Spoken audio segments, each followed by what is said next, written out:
What's going on, everybody? Welcome back here to the Justin Diedrich channel. We're back with our another week preview for college football, week 6. As always, we're going to start this in preview week 5. But before that, if you guys don't want to miss these weekly previews, plus videos in between, draft content has started up. Some NBA content will be coming soon as the season starts, as well as maybe some NFL content. You're not going to want to miss that. You're going to want to subscribe, turn on those post notifications, like the video so it gets recommended, as well as leave comments down below. I read every comment I get. I don't get many, but I do read them. So you're going to want to leave those down below. We'll get started. Look back here at week 5. If you wonder why I'm looking off to my left and down, my notes on my phone. Just helps to remember, talk about the games. Obviously, everything's off the top of my head, but I look at the games, see the scores, and it helps me bring some things back up, right? I think the biggest thing we'll start with Kentucky beating Ole Miss. Ole Miss came into the game at rank number 6. They were hosting in Oxford, Mississippi, and they fell. They didn't look good at all. I mean, this is a top 10 team. This is a team who I still believe will make the playoffs.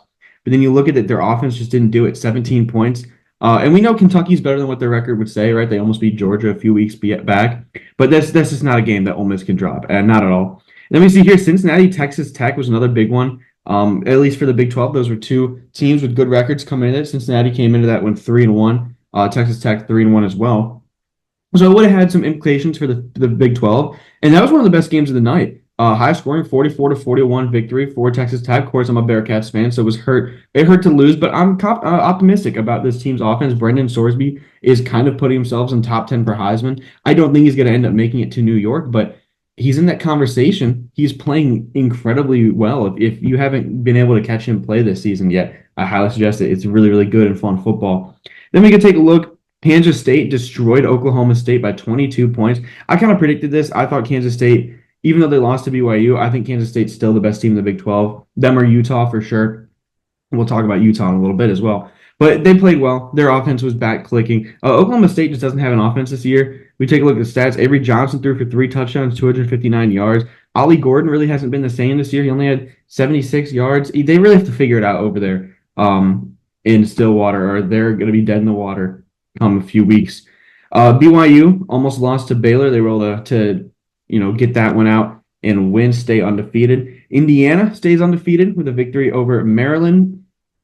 We'll continue to kind of scroll and take a look here. Syracuse defeats Holy Cross pretty handily. James Madison. This is a team that's flying under the radar as far as Group of 5 playoff potential. They dropped 63 points. They've been incredible. Their quarterback, right? We talked about it a little bit when they put up 70 on UNC. So far this season, he's thrown for 12 touchdowns and 1 interception in 4 football games. He's been absolutely incredible. And I think they do have potential for the playoffs. We see another team that a lot of people thought would make the playoffs.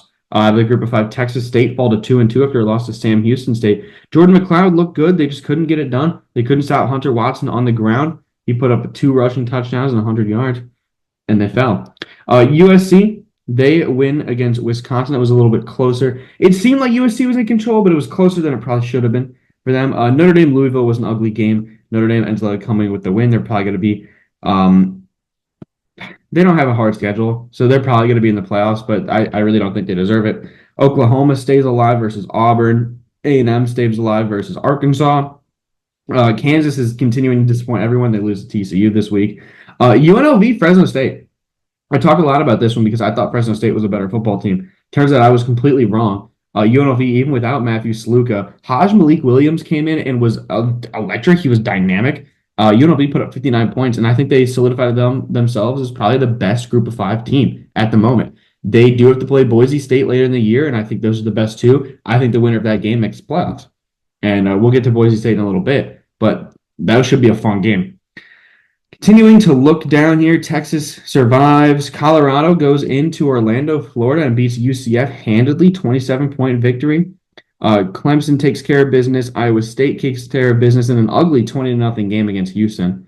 And then we get to some of these later games. Obviously, you know which one I'm saving for last. We'll talk about it. Penn State, Illinois. Again, an ugly offensive game, but Illinois hung. I think that they proved that they deserve to be a top 25 team. I know they didn't come away with the win, or their offense didn't look great, but they hung. Penn State, they're continuing to win football games, but not impressively. I think they will drop 1 or 2. Playoffs are I think it's in jeopardy for Penn State, and I know it's really early to say that they're still undefeated and top 10 in the country, but nothing's been impressive with them so far, if that makes sense. SMU hands it to Florida State. Ohio State hands it to Michigan State. Later in the night, we saw Oregon take care of UCLA. Arizona beats Utah, right? This is a big one. Utah still without Cam Rising. We don't know when he's going to be back. For now, it's Isaac Wilson. And I've been pretty vocal about the fact that I think Wilson, he's a true freshman, right? Given time, I think he can develop into a really good quarterback. But it just wasn't his game. They only put up 10 points through 2 interceptions. It wasn't Arizona's game either, to be honest. Utah kind of lost that one. But good for Arizona. They should find their way back into the rankings soon. And then Washington State and Boise State. Boise State beat them pretty handily, 21-point victory, 45-24. Ashton Jeanty continues to prove why he is the Heisman favorite, in my opinion. If Jeanty doesn't win the Heisman, it's because he's a Group of 5 player. I mean, that's simple. The way my personal Heisman rankings are: Jeanty 1, Ward 2, Milroe 3, Hunter 4. It depends for Travis. I know everyone wants Travis Hunter to win, but his stats are fine, and he's a good corner. Fine and good does not win you the Heisman. I mean, I know he's electric, right? And he's got a lot of fans, a lot of social media presence. That doesn't win you the Heisman. Jeanty, this dude, right? Hear this. Listen to this. Boise State is 3-1. They played 4 games. He has 845 rushing yards and 13 rushing touchdowns. 13 rushing touchdowns in 4 games. And then not to mention receiving, he's also got 6 for 19, but just adds a couple more yards.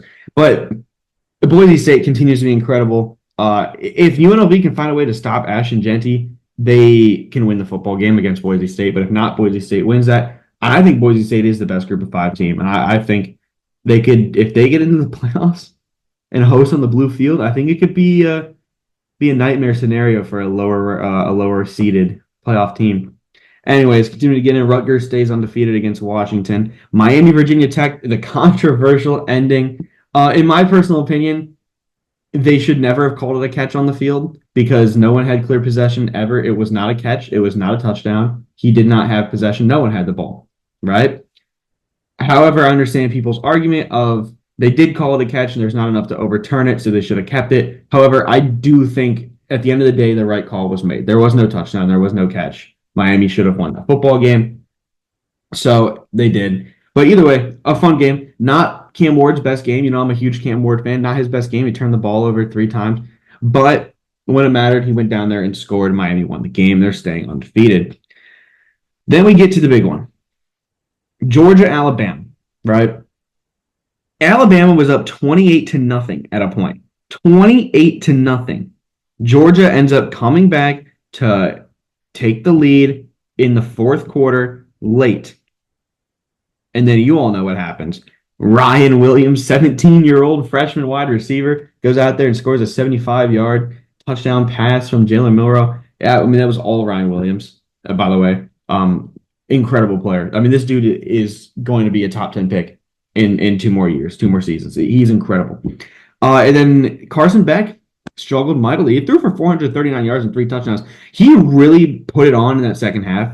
The first half, he was not good at all. And then he really started to pick it up in the 4th quarter in the second half, and he played a lot better football. But when it mattered at the very end of the game, I don't agree with the play call. They threw it to the end zone, and they had time and downs left, and, well, it was intercepted. But nonetheless, that's one of the greatest, probably the best game of football we're going to get this whole season. I know there's a lot of season left to play, but that was such an incredible game. If you got to watch it, you guys understand what I'm saying. That was a really good football game.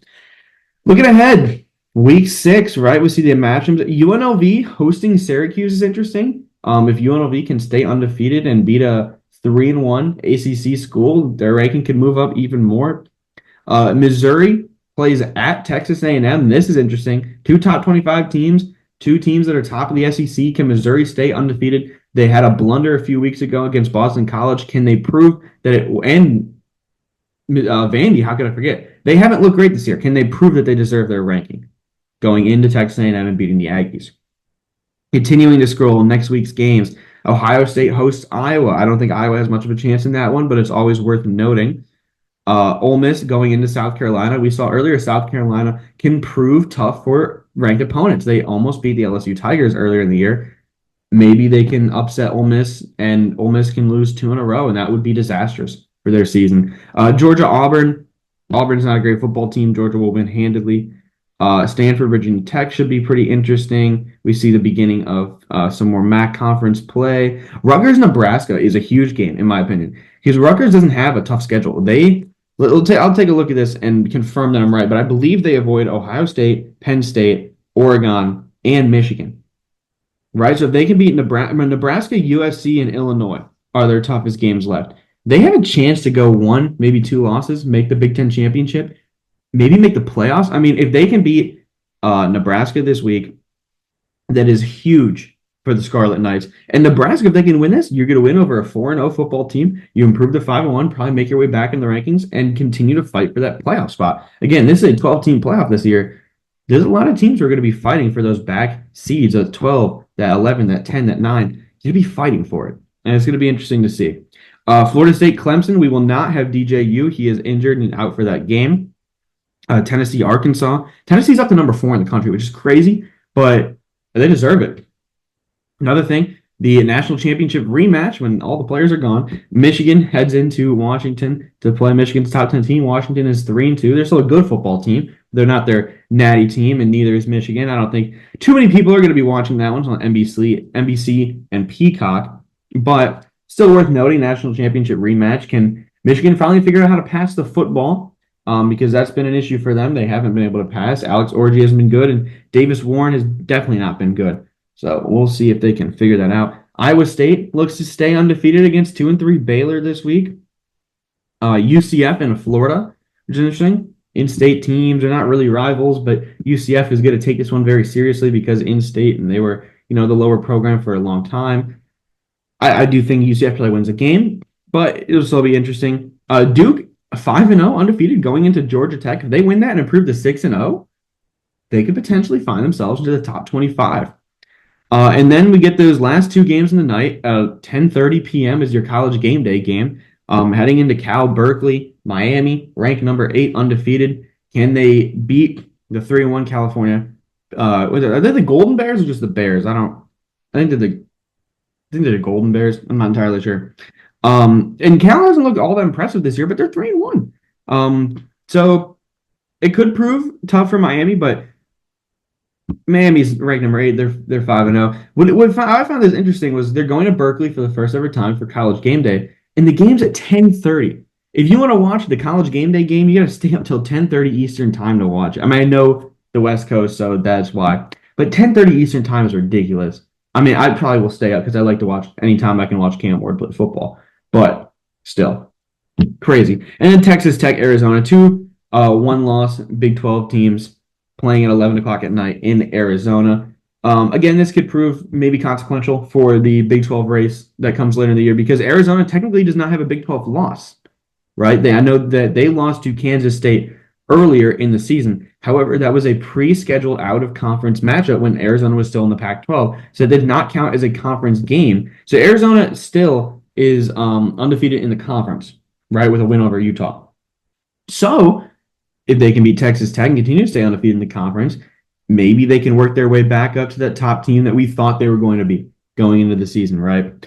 As far as picking like some top games this week, it's not the best week for games.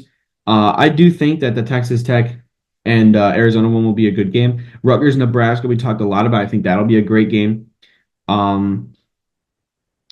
Let's see. Yeah, I mean, Missouri, Texas A&M is probably your game of the week, but don't sleep on Rutgers, Nebraska.